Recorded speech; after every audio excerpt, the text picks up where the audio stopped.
জুমার দিনে দুটো সময় থাকে।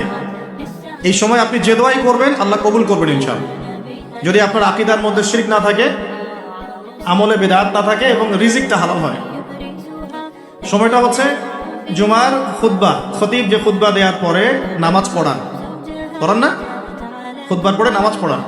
খুতবা শুরু হওয়া থেকে নামাজ শেষ হওয়ার এই যে মধ্যবর্তী সময়, এই সময় দোয়া কবুল হয়। আজকে আমরা কয়জন দোয়া করেছি?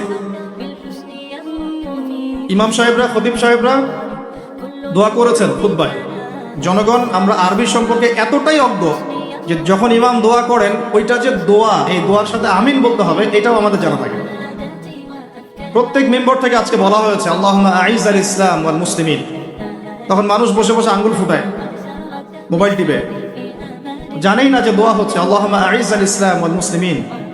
আল্লাহ ইসলাম এবং মুসলমানদেরকে তুমি ইজ্জত দাও, সম্মান দাও। ওয়াদিল্লা শিরকা ওয়াল মুশরিকিন, প্রত্যেক খতিব বলেছেন আজকে আল্লাহ তুমি মুশরিকদেরকে এবং শিরককে অপদস্থ করো।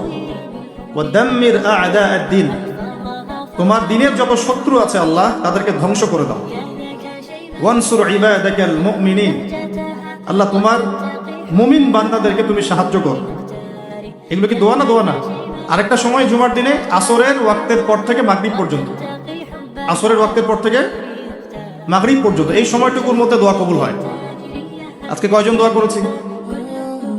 দোয়া হবে নিজের জন্যে, নিজের পরিবারের জন্যে, নিজের আত্মীয় স্বজনদের জন্যে, নিজের রিজিকের জন্যে, ব্যবসার জন্যে এবং উম্মতে মুহাম্মাদির জন্য।